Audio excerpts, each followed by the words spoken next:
And welcome to the Rational Living Show. I'm your host, Dr. Aldo Pucci. This is a special edition of the Rational Living Show. And I wanted to talk today about the need for rationally thinking therapists. But before we do that, I wanted to talk about our association, let you know a little bit about our association, the National Association of Cognitive Behavioral Therapists, and what we're about. The National Association of Cognitive Behavioral Therapists has been a trusted leader in cognitive behavioral therapy training and certification and advocacy for over 30 years now. We were established in 1995 and have trained and certified thousands of mental health professionals across the United States and around the world, promoting evidence-based cognitive behavioral therapy practices that truly changed lives.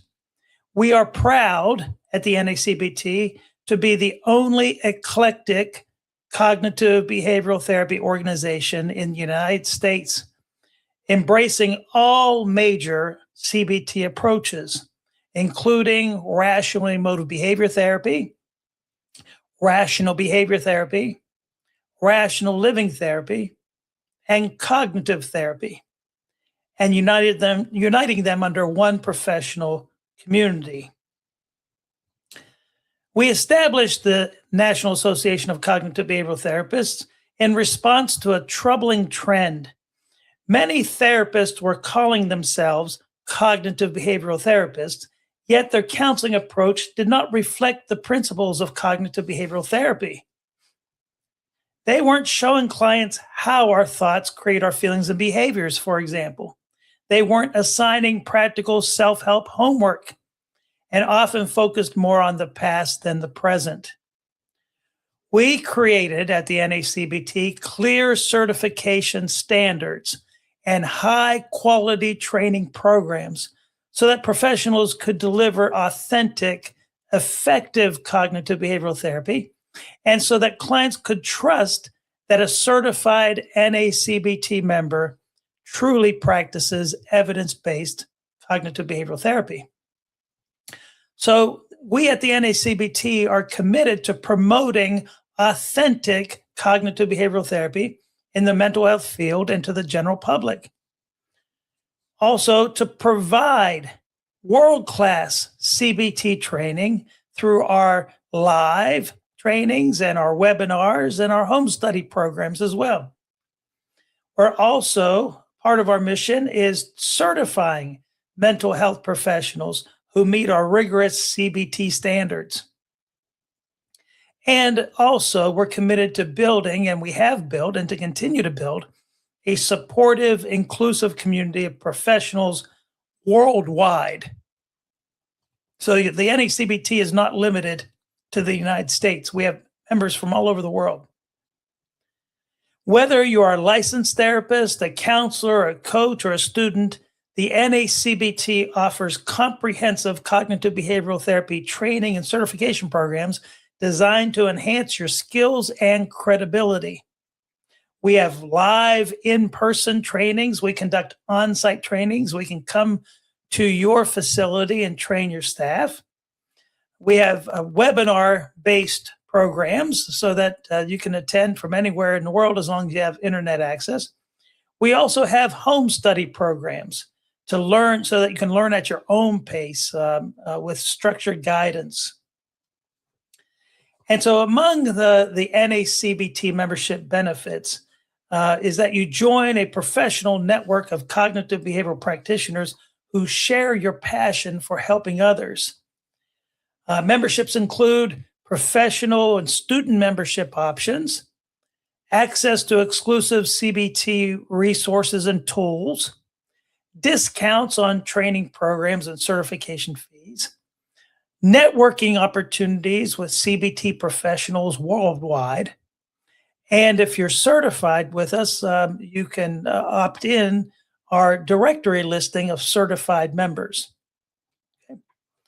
All right, so we hope that you will consider joining the National Association of Cognitive Behavioral Therapists, but you don't have to join to take advantage of our trainings, though. We do have weekly supervision sessions. Actually, we have them twice a week. and that are free to our members. And we have a great time discussing cases and providing feedback, and everyone learns. So now we're going to, as a matter of fact, this coming Thursday, I will be conducting a free training for our NACBT members, titled "How to Get Out of Your Client's Way," and it's about self-counseling for the therapist. And so I'd like to talk a little bit with you today about the need for rationally thinking therapists. Excuse me. As president of the National Association of Cognitive Behavioral Therapists, I'm very motivated to encourage the practice of effective cognitive behavioral therapy. When I was in graduate school in the mid-1980s, Raymond Corsini claimed in his book, Current Psychotherapies, that there are at least 450 different approaches to psychotherapy that existed at that time. That is at least 450 different options from which potential clients may choose. Additionally, of course, there are many therapists whose practice does not resemble any recognized approach to therapy whatsoever. The cognitive behavioral therapies are well known for being unique in a variety of ways. CBT approaches are based on the cognitive model of emotional response, are briefer and time limited, emphasize a sound therapeutic relationship that is necessary for effective therapy, but not the focus, emphasize a collaborative effort between the therapist and the client, are based on aspects of Stoic philosophy, utilize the Socratic method, are structured and directive, are based on an educational model, rely on the inductive method, and they all emphasize the important role of homework. However, no approach to psychotherapy requires rational thinking on the therapist's part more than the cognitive behavioral approaches do. Effective cognitive behavioral therapy requires rational thinking on the therapist's part, as well as a belief in its tenets. This fact is problematic when we consider that therapists are human beings who both learn and are capable of developing their own irrational thoughts. It is also problematic given the fact that the professional mental health field attracts people who possess various disturbances in the hopes of healing themselves through their studies. After at least 30 years, it's actually 40 years of training and supervising therapists, hundreds of thousands that is, I can assure you that self-healing through the graduate study of counseling psychotherapy usually does not work. Some of the most disturbed folks I've ever met, unfortunately, have been therapists. So how does irrational thinking on the therapist's part interfere with effective cognitive behavioral therapy? First, therapists' irrational thinking leads them to believe that the ABCs of emotions apply to some emotional reactions, but not all. For example, they believe that the ABC model applies to one's angry reaction to being mistreated by one's boss, but it does not apply to one's reaction to having been raped. I have found that a main reason for that assumption is that the therapist has a sensitivity to the issue, for example, of rape. Perhaps they were raped themselves. When the therapist hold to these kinds of erroneous assumptions, they will necessarily inhibit the client's healing, as they will either directly state or indirectly imply that since the rape itself is causing the distress, they will always have difficulty with it to some degree. And that's just so sad. However, rational therapists understand that the ABCs of emotions apply to all learned emotions and behaviors, no matter the circumstance. In the case of rape, for example, we seek to understand the meaning that the person has attached to the event. Why does the client continue to make himself or herself miserable over the event? It is because they assume that having been raped will what it will mean for their present and their future. If they assume that it would have no impact whatsoever on the rest of their lives, they likely would compartmentalize it as a very, very unfortunate experience for which they are thankful it's over. So I used an extreme example to prove the point.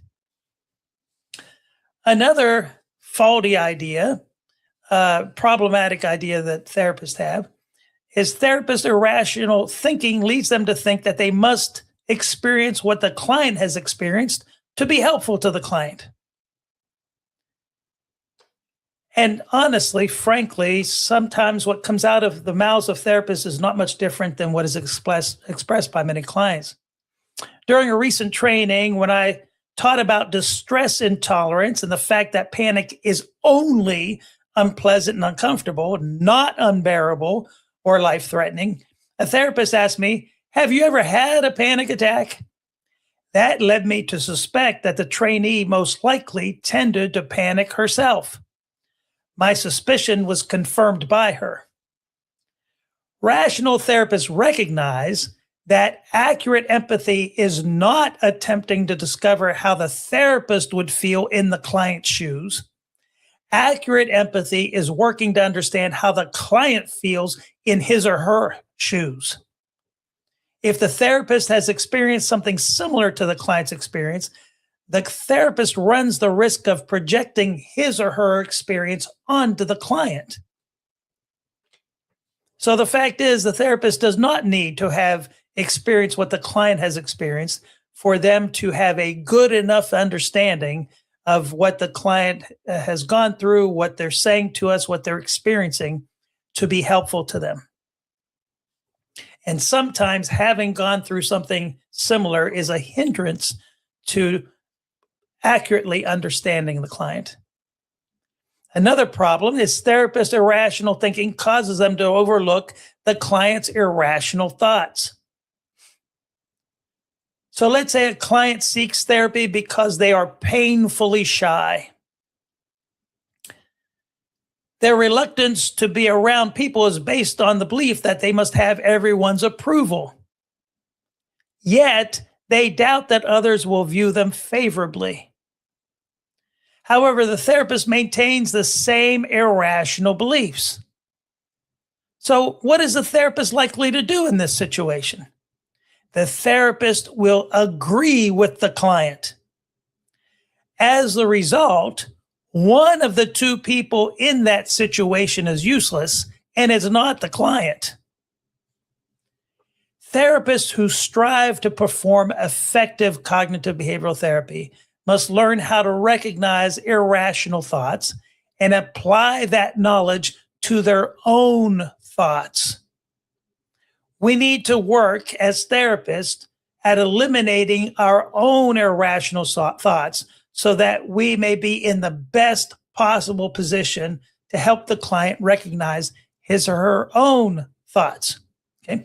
So first of all, a therapist that does not know how to recognize irrational thoughts is like a dermatologist that doesn't know what is normal to be on a person's skin and what's not. So that dermatologist isn't going to be very helpful to the patient if there's a melanoma, for example, and the dermatologist doesn't recognize it as such and just thinks, oh, that's normal. Okay. So it's very important for cognitive behavioral therapists, and this is what we do in rational living therapy extensively. It's very important for the cognitive behavioral therapists to be able to recognize irrational thoughts and then to help their clients to recognize that indeed those thoughts that they are thinking are irrational. Okay? But it's also important for the therapist to apply that knowledge to themselves so that they can recognize their own irrational thoughts. Because if I have an irrational thought that is the same as the client's, I am likely to overlook that their thought as being an irrational thought. I'm likely to agree with them. So therefore, I will not work at helping them to dispute their thought. And therefore, the client will not get better as a result, okay, because I'm agreeing with them. Rational therapists recognize that rational self-counseling is a lifelong process and that we can always improve our ability to think and behave rationally. And as a matter of fact, some cognitive behavioral therapists intentionally, on a daily basis, one of the first things they do in the morning is to examine their thoughts, perhaps about the day, what's coming up that day, or perhaps about something that happened the day before. Examine their thoughts to kind of take an inventory to see, are there any thoughts that I'm thinking that are problematic for me, and then working at disputing them and working to develop a new rational replacement thought for them to practice. Okay, so even if they're not particularly upset about anything, or distressing themselves about anything, they still have developed this habit of every day examining themselves. One of the first things they do, examining themselves, and working at correcting any irrational thoughts, which will make for a better day, will it not? But so not only will the therapist benefit from this, but by doing so, our clients will benefit from our increased ability to recognize their irrational thoughts so as to be able to help them. Okay. Now, the Rational Living Show with your host, yours truly, Dr. Aldo Pucci, airs live every Wednesday at 7 p.m. Eastern United States time, on a variety of topics that usually are more applicable to the general public, of greater interest to the general public. We just finished up discussing mental resilience, and we'll have a new topic this week. And so I encourage you to tune in. You can ask questions. You can call in with the Podbean app if you're watching on Podbean. You can also, if you're watching on YouTube or Facebook or LinkedIn or X, you can type in your questions, and I'm glad to answer any questions that you have. I developed an approach. I was very thankful. God blessed me with the ability to develop an approach to cognitive behavioral therapy called Rational Living Therapy. And if you would like to know more about Rational Living Therapy, please visit rational-living-therapy.com. That's rational-living-therapy.com. And you'll learn how all about rational living therapy, including how it differs from other approaches to cognitive behavioral therapy, how you can get trained in the rational living therapy approach, and how you can actually be a participant in receiving rational living therapy, learning rational self-counseling skills. And the main goal of rational living therapy is for the client to never need therapy again. So what they do is, regardless of what brought them into therapy, they learn a good self-counseling technique, an intentional self-counseling technique, a systematic self-counseling technique that they can apply to any situation the rest of their lives, so that when therapy is over, the goal is for them to never need therapy again. Now, we reassure our clients that if it ever seems that it's important for them to return to therapy once we've ended it, that the door is always open as long as there's a door. However, usually if they do return, if we've successfully ended therapy, the client has learned everything that they need to learn to counsel themselves rationally on their own, then usually therapy is about the client not being quite sure how to apply the rational self-counseling skills to a certain situation that's going on. And usually it's 1 or 2 sessions with the therapist saying, "Hey, do you remember this?" And the client saying, "Oh, yeah, that's right." And then that pretty much ends that. Okay. But what we find is that most people, when we end therapy, the only time we see them again is if we bump into them at the grocery store or out in the public somewhere. And it's a beautiful thing. It really is. We just love hearing how about people no longer needing therapy, being able to counsel themselves rationally on their own the rest of their lives. Okay. So be sure to watch and you'll learn those rational self counseling skills by watching the Rational Living Show. So every Wednesday at 7 p.m. Eastern United States time, you can watch live. And of course, you can watch the recordings as well, or listen to them wherever you listen to podcasts. Okay. I am Dr. Aldo Pucci, looking forward to seeing you, God willing, this Wednesday at 7 p.m. Eastern United States time.